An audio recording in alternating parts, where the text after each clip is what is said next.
Hello, my name is Sean Bird and welcome to the CSIAC podcast.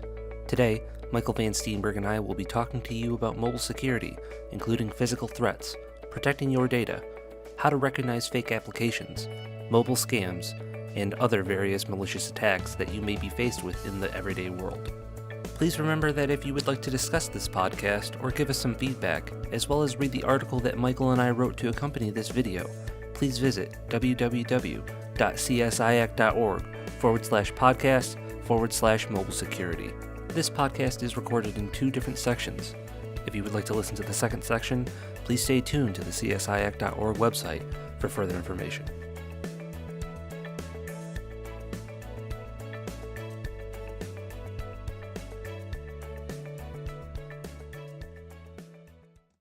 So to start off, I think we're going to talk a little bit about the physical threats that everyone faces with their mobile devices. Some theft, obviously, is the first thing that everybody that comes to everyone's mind when it comes to their mobile device security, keeping it physically next to you, I think. Right. Mobile devices are a lot smaller than your desktop computers, which means you can easily just pick up and walk away with them or accidentally leave them behind somewhere. Say if you're sitting on a park bench or you're over visiting your coworker's desk and you forget and just leave it out, it's easy for someone to swipe and walk away with. And not just permanently walk away with, they can temporarily walk away with them and glean whatever they want, whatever information they want to off of the device and return it, and you would never even know. Obviously, if it's just theft for the price of the phone, mobile devices are being sold on the street for hundreds of dollars, so that's obviously lucrative. Right, I think like a new S8's somewhere around like $700. Yeah, I would imagine $700, $800. I think my Google Pixel costs $700 something dollars. But when someone steals one of these devices, it's also a case of identity theft. So it's easy to identify the owner just based on the information you have in the phone. If someone can get past just the normal security, like the passcode or the fingerprint scan or whatever you have locking your phone. Right, if you even have that enabled. Yeah, if you even have that enabled. Yeah, and your contacts are sitting on there, all your text messages, your emails, your chat, passwords, everything. And it's important. It's your life, basically. Yeah, exactly. It's important to note that even if you, say, have remote wiping enabled on your phone. Yep, which we'll talk about later. Yeah, which we'll talk a little bit about later. But your data can still be recovered even after it's been wiped. Yep. Up to like 60% of your contacts. And not everything's foolproof with a factory reset or a wipe. Exactly. Now, something I wanted to mention is having encryption enabled on your phone. So your hard drive within your phone is actually, all the data on it is encrypted. And you have your own passcode to unlock it. So every time you actually boot up your phone, your passcode is actually decrypting the information from your hard drive each time it boots. Right. So that's just another physical barrier that you can put in front of someone trying to get to your information if they've physically taken your phone. Mm-hmm. Obviously, everybody's familiar with malware on their computers, but most people don't readily think of malware when they're using their mobile devices. Right, it's easy to forget. A lot of the same threats that target desktop PCs are common on your mobile devices as well, but sometimes they have different payloads. They'll do different things. For example, they can drain your battery, send out spam messages to everyone on your contacts list, copy and remove files like we mentioned before, a whole bunch of different things. I would say probably the most common payload of malware for mobile devices would be some sort of spyware type of monitoring payload in which they're either relaying your text messages, keylogging your strokes or what websites you're visiting, just logging your web traffic, you name it, or listening to your microphone on board your mobile device. Yeah, stealing your information. So a lot of these malware attacks are social engineering exploits. So getting people to do something that they would normally not do for common sense reasons, but they've been tricked. Yep. Yeah, and even things like antivirus on your cell phone is never 100% foolproof because of how easy it is to update and repackage these applications and code and put them right back on your device, and all of a sudden the signature is different and it can't match. And we'll talk a little bit more about recognizing some fake applications later.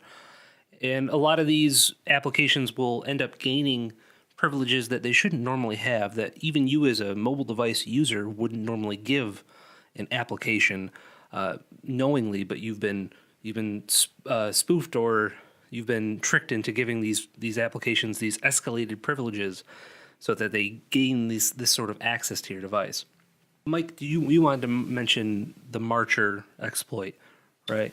Yeah, the Marcher exploit wasn't really a big deal here, but it was a banking Trojan that targeted customers of Austrian banks. So this was kind of more of a sophisticated attack in that there were multiple stages. So users were sent a link to a fake login page where they'd enter their email and other information, and then they were then sent an email with that information saying that they have to install a new application or else their account will be locked. It was a Austrian phishing attack. Yep. And then once they downloaded and installed this new application, that application could steal their information, track their location, modify files, send messages, all those things we just talked about. So it wasn't even an application necessarily to access their bank account. It was just to get on their personal PC. Right. It was to gain access to their mobile device. Oh, their mobile device, Yep. rather. Yep. Do you remember if that was specific to iOS or Android, or it was probably both, I would imagine? I don't remember right off the top of my head, actually. Another one we want to talk about was Toast Amigo. And this one had to do with the overlaying features. It's Android exclusive. Yep. So the regular Android operating system will allow apps to do an overlay on top of other applications. So your regular like Facebook Messenger type of overlay where it's on top of an app that's already running, Yeah. but it's not interrupting that app. And that's what makes it so interesting is it's a lot different where there's all of a sudden there's a pop-up, you think it's legitimate, you click a button or something, and it's actually doing something in the background without your knowledge. So you think of the pop-up as part of the application that you're in. Yeah. Say you're playing Plants vs. Zombies or like a mobile game or something like that. Right. And a pop-up occurs and you click out of it, but you've not just clicked out of it, you've given an app, a different app permission, or given something payload access to your mobile device. Yep. These overlays don't even have to say anything. They could actually just be a transparent overlay that puts an invisible button Yeah, that's the scary thing about it. over a legitimate button that you actually want to press, and you don't even know that you're pressing an invisible button. That was the scary part for me reading about that. Another malware attack that we wanted to talk about that kind of touches on a core issue with mobile device security is the Xcode ghost. So this was an iOS specific vulnerability, and it had to do with the integrated development environment, or the IDE, that the iOS apps were developed in. So that was actually called Xcode, or it is called Xcode, the IDE that you use to develop iOS apps. And the problem was that there were so many developers trying to develop iOS apps that the IDE was being downloaded not just from Apple because their servers were overloaded, it was being downloaded from third-party sources. The problem was that the third-party sources actually corrupted the Xcode IDE, making it so that every application that it compiled actually had a backdoor or it had a malicious payload in it. So all these developers developing these legitimate applications actually were developing malicious applications, and they didn't even know it. Right, and I believe that information was then sent off to a remote command and control server, if I remember correctly. Basically installing monitoring spyware alongside these applications. Yep. To me, that is the scariest, because these developers that are legit don't even know that it's happening. Right. It was by design, basically, and all of a sudden it broke out. And we'll talk more about legitimizing applications later and verifying that they're real. But with with the Xcode Ghost, it was legitimate applications. Another part of mobile security being the network traffic. Everybody's aware of the Wi-Fi hotspots that you're connecting to and having security on those. I think that's, I would hope, sort of common sense nowadays. Yeah, and you talked about encrypting your device, but you also want to encrypt the traffic that's flowing over the network to and from your device to prevent people from snooping that traffic, or when that traffic is sent unencrypted. It's easy to look at and view. So people can stand up rogue Wi-Fi hotspots or something like that, or just listen as part of a free internet hotspot that is out in the wild that your phone connects to. Say something labeled AT&T. Right. If you're sitting at McDonald's, McDonald's is Wi-Fi, they'll rename it the same thing, and then all of a sudden you're connecting to their hotspot. They may boost the power of that hotspot, and then all of a sudden you're automatically connecting to that one, and you don't even know. Part of the way to kind of mitigate this is obviously don't connect to any Wi-Fi hotspots that you don't trust or you don't know that are just open and not password protected. That seems more common sense. Another way around that would be VPN, and you have to look out for, by VPN I mean virtual private network for those that don't know the acronym. And this creates an encrypted tunnel end to end with whatever server you're connected to. And there are a lot of VPN services that provide this sort of technique. So one thing you have to watch out for is fake VPNs. Right. So services that are providing, they say that they're providing VPNs, but it's actually just an app that's installed on your phone that does nothing, and your information is still being broadcast in the clear. And they may ask for permissions, relatively high permissions to your device, stuff that they shouldn't have, but you trust because it looks like, oh, hey, these people are offering me a service. Let me give that because I want my traffic to be encrypted. So it's very important when you're downloading, say you want a VPN service or app, to look around a little bit and make sure you subscribe to a trusted VPN source. Yeah, do your research. You still have to watch out for like affiliate sites and affiliate links who are getting paid to give good reviews, just like anything else. So these applications that might seem reputable might not actually be reputable in the long run. Right.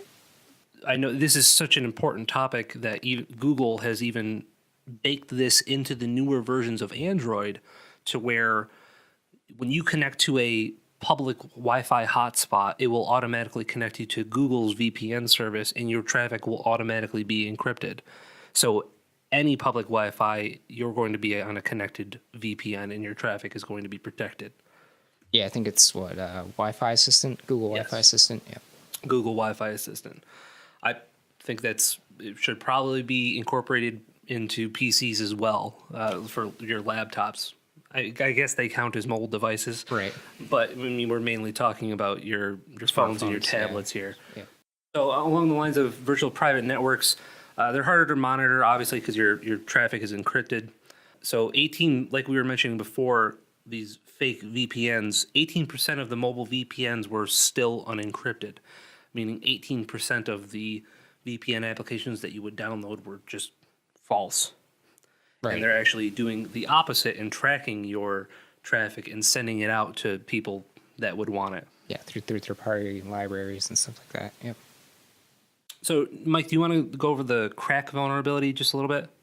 Yeah, so this was a flaw in WPA2 during the third part of a four-way handshake that occurs that allowed malicious attackers to view and alter traffic.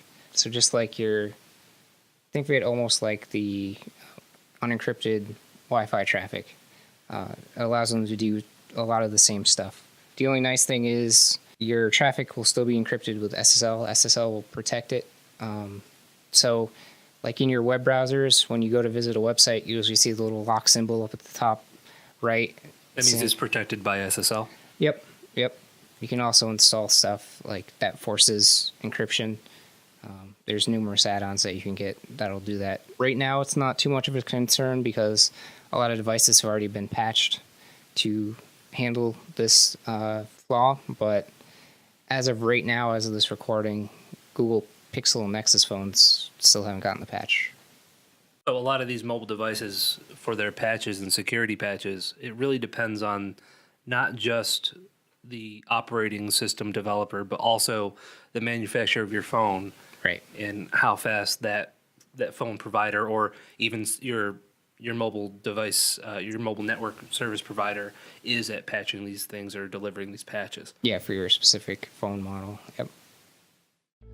This podcast has been recorded into 2 different sections. To listen to the second section, please stay tuned at www.csiac.org/podcast/mobile security. Thank you.